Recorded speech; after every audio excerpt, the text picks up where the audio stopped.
Bismillahirrahmanirrahim. Bismillahirrahmanirrahim. Usturita alla yakuna bainahuma wa baina kulli safaini aksaru min salasi hati yawmi takriban. Bismillahirrahmanirrahim. Wassalatu wassalamu ala ini biar jelas mundur sedikit. Karena bagi masjid maka jika keduanya di tempat selain masjid uskuritoh disyaratkan anda yakuna bainahuma, sesungguhnya tidaklah di antara keduanya wa baina kulli safaini, dan di antara setiap sok aksaru min salasi hati irohin katiban, tidak lebih dari 300 kira-kira. Pada itu usia salah satu ajauhin, maka tidak berpengaruh bertambahnya 3 kilo.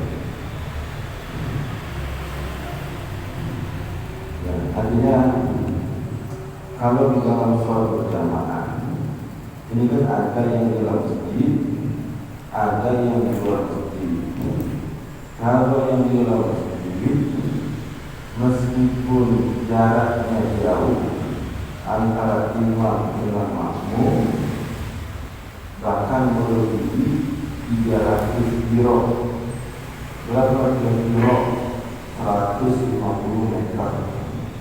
Maka tetap dikatakan sah kalau memenuhi syarat-syarat yang lain, seperti makmum bisa melihat, makmum bisa mendengar imam.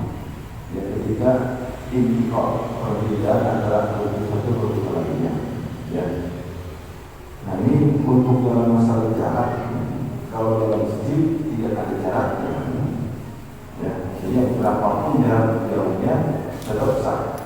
Ya, asalkan syarat-syarat yang selain seperti ini terpenuhi.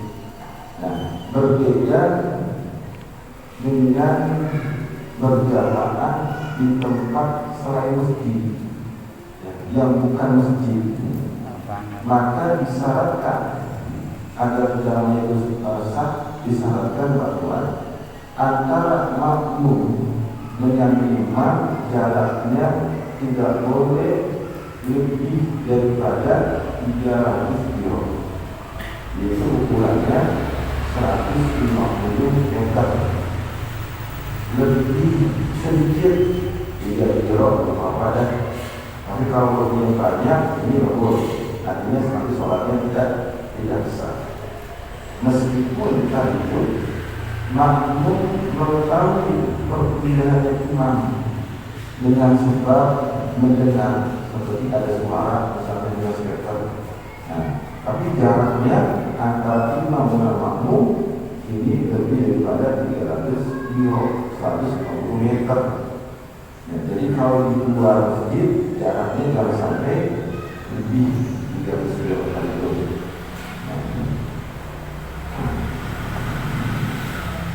Nah, bagaimana kalau imam dalam masjid, makmum di luar masjid? Maka yang menjadi awal jarak itu adalah bangunan masjidnya, bukan imamnya. Imam dalam masjidnya yang diblok, ya, makmum dalam masjid. Maka bukan dari imam disebut kosong. Yaitu adalah batas bangunan masjid di depan itu antara masjid dengan orang yang jadi makmum itu tidak boleh lebih daripada 300 kilo, 150 meter. Nah, kalau hitungan sok 1, 2, 3, maka sok yang di belakang itu menjadi patokan yang menunjukkan ukur antara sok yang di belakang dengan makmum berikutnya. Jadi apa? sopnya tersebut menggantikan ada pada posisi imam. Jadi antara dia sop yang di depan dengan orang yang berjamaah ini tidak boleh lebih daripada 300 dirham, 150 meter tadi. Ya, itu kan sop yang bukan imam lagi yang di depan. Gitu ya. Kemudian wa anna yakuna bainahuma jiran aw barakun aw hamidun. Dan syarat berikutnya bahwa sesungguhnya tidak ada di antara keduanya imam dan makmum ada dinding atau pintu yang terkunci. Ya, maksud pintu yang terkunci juga dengan cara dipakai misalnya kalau menurut itu pintu yang dikunci gitu. Ya. Kalau maghrib itu bisa dipakai, jadi tidak bisa lewat. Kalau hanya sekedar pintu tertutup, ya, sekiranya orang masuk ke masjid itu mudah, tinggal mendorong doang, itu baru sah. Ya. Jadi antara imam dengan makmum tidak ada dinding atau pintu yang tertutup terkunci, atau jendela, atau ada jendela. Ya, jadi antara makmum dengan imam tidaklah dia berada di tempat yang ada penghalangnya. Seperti ini, misalnya ini masjid, lalu tembok di sini semuanya. Ya, maka tidak sah. Atau sholat di dalam masjid di tembok, imam di sini, makmum di sana. Ya, cuma dikasih kaca doang. Ya, maka tidak sah juga. Karena makmum ingin menunjukkan imam tidak bisa, karena sudah di alam tembok atau pintunya kunci atau pintunya dipakai. Ya sebenarnya udah mungkin bisa makmum menunjukkan tempat ini imam, maka itu tidak bisa. Ya.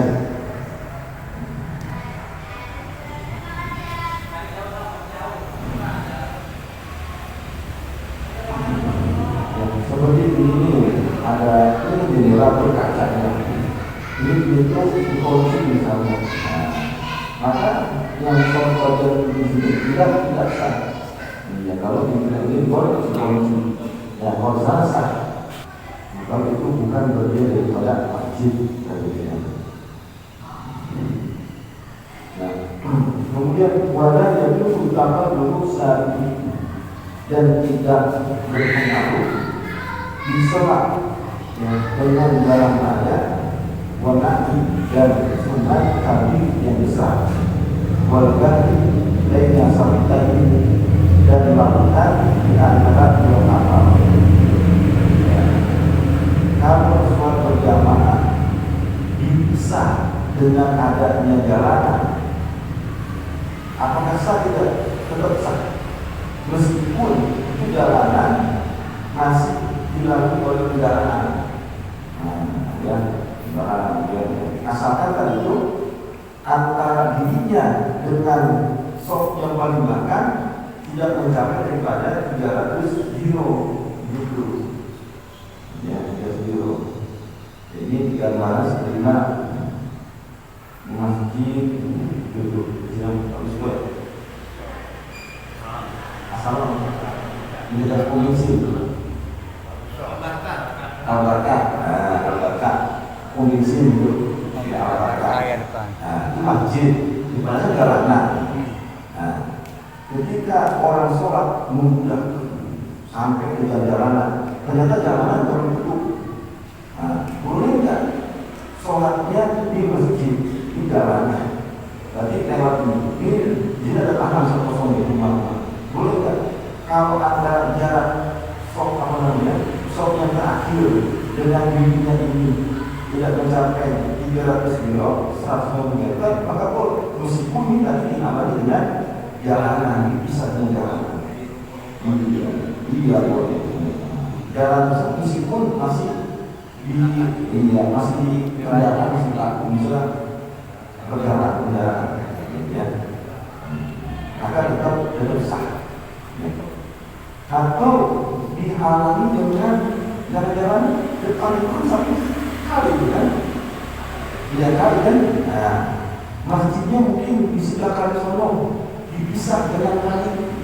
Kita sholat di antara masjid 5 kali. Sah nggak? Sah tetap. Meskipun tempat kita tidak ada jembatan. Ya, meskipun itu tidak ada jembatan. Kenapa? Karena kalau secara normal ketika kita dalam tempat tersebut, meskipun kita bisa dengan kali, itu masih bisa dilewati. Bisa dengan perahu, bisa dengan jembatan. Jadi kita dikatakan sah. Ya. Begitu juga ketika ada 2 kapal, ini kapal di lautan, yang sini ada imamnya, kalau penuh ada kapal satu lagi, tidak ada penghubung sini, nah, maka tetap bilang sah. Ya, meskipun bisa dengan lautan tadi itu. Tidak mencapai daripada 150 meter. Jadi yang sekiranya makmum secara normal bisa menuju ke tempat imam, ya, kali meskipun dia ada airnya, kalau dia kering, itu orang bisa jalan 2 kali, bisa. Orang begitu, sama seperti lautan juga begitu. Ya. Berbeda kalau ada tembok di sini, ya, nggak bisa ke tembok, ya. Kenapa harus dibongkar dulu dia? Ya, atau terkunci, maka harus membutuhkan kunci dulu, dia terbuka pintunya, gitu ya. Maka proses itu tidak sah tanpa membalik keadaannya, tanpa membalik keadaan seperti membelakangi kepada kiblat. Nah, ketika dia mau menuju tempat imam, nampak perlu membelakangi di kiblat, itu baru katakan sah. Kemudian buat itu waqafa ahaduma bisuddi, dan apabila berdiri salah satu keduanya di bawah, wal akharu fi kulli, dan yang lainnya di atas, usturito muhadzatu ahaduma al-akhar, disyaratkan yang satu sejajar dengan yang lain di luar masjid dan di masjid. Walau kana imamu di masjid, seandainya imam di dalam masjid, wal makmum kharijahu, dan makmum di luar masjid, masalah sunnati maksubatun, maka 300 dihitung min akhir masjid, dari akhir masjid. Ini kalau seandainya sholat berjamaah bertingkat. Nah, ini masjid ada yang di bawah, ada yang di atas. Maka boleh entah imamnya di bawah atau imamnya di atas. Ya. Asalkan ketika imam berada di bawah, maka jamaah yang di atas tidak boleh melebihi tempat berdirinya imam. Ya. Batasnya mana? Mata kaki. Ya, mata kaki imam. Ya. Kemudian sama juga kalau imam di atas. Ya. Tapi kalau di sini imam bisa di sini, makmum di sini, desak yang di sini, berarti yang belakang yang sah. Ya. Kemudian syarat juga ditambahi bahwa adanya penghubung, ya, antara lantai bawah dengan lantai atas. Memang di dalam penghubung ini ada pendapat, ada yang mengatakan penghubungnya harus berada di area masjid, adanya yang sekiranya jalan dari atas ke bawah itu langsung turun, gitu ya. Tapi ada pendapat lagi yang bertiga penghubung, entah taruhnya di depan atau di belakang, asalkan penghubung tersebut tangganya masih di area masjid, meskipun dia ke atas membelakangi kita, itu tetap dikatakan sah. Jadi pendapat Syekh Abdul Rahman Asghar, ya, saya katakan dia bermuka sendiri. tangganya berada di belakang, maka tetap sah. Kalau itu memang areanya di masjid, ya berbeda kalau bukan di area masjid, ya di belakang misalnya, maka itu harus di samping sini, ya. Ya sekiranya jamaah yang atas bisa turun ke bawah tanpa membelakangi kiblat. Ya, tapi karena masjid itu kan hitungannya dari lantai bawah sampai langit hitungannya, ya nyambung, ya karena dikatakan tanah sama dengan juga musola, mengatakan. Nah berbeda kalau bukan tempat selain masjid, dia ada katakan tidak boleh. Ya, kalau ketika dia menuju ke imam itu membelakangi kita, ya, berarti hanya diperbolehkan jamaah yang misalnya imam di masjid ini, ya, lantai 2, kemudian di sini penuh, maka boleh angkat ke bawah itu, karena dia ketika ke atas ini tanpa membelakangi kita. Tapi kalau samping-sampingnya tidak boleh, apalagi di bawahnya. Sulit jadi manusia. Kemudian walau karena imam, dan kalau seandainya imam dalam masjid, makmum di masjid, maka jaraknya 300 jilid itu dihitung dari akhir masjid. Jadi kalau imam dalam masjid, makmum dalam masjid, maka jaraknya itu dimulai dari luar masjid ke atas masjid mana kita misalnya, maka setelah itu sampai mencapai 300 kilo, berarti 150 meter. Jadi hitungannya bukan kepada imam, berada di bawah imam. Atau kalau tadi dia jamaahnya bisa keluar, ada sop di belakang, maka menggunakan itu menjadi dimulai itu jaraknya sampai 300 kilo. Jadi yang masih harus bakar, ya, meskipun itu dihalangi dengan jalan raya, maka tetap sah kalau jaraknya antara sok yang paling belakang dengan masjid dengan yang di samping jalan raya tersebut itu tidak mencapai jaraknya 300 kilo atau 150 meter. Asalkan dari itu syarat-syarat sebelum ini terpenuhi dari seperti yang mengetahui pada masyarakat imam. Nah, in sholat sebelum dari di sholat imam di masjid, ya jika dia sholat di atas rumah mengikuti sholat imam dalam masjid, oleh satunya dalam kasihan, kata Imam Syafi'i tidak sah. Ya, kalau imam dalam masjid kemudian makmum berada di rumah di tempat yang atas, maka tidak sah itu. Ya, maka kau daripada Imam Syafi'i, karena tidak adanya pisau kesambungan. Ya, karena meskipun dia tangga juga, pasti ketika dia turun ke tempatnya dari atas ke bawah itu pasti membelakangi kita. Maka tidak bisa. Kalau pertama ada yang mengatakan sah. Yang utama adalah ada misalkan tidak adanya sah. Kemudian kalau irtifa'u ahadina dan dihukumi makruh, ya.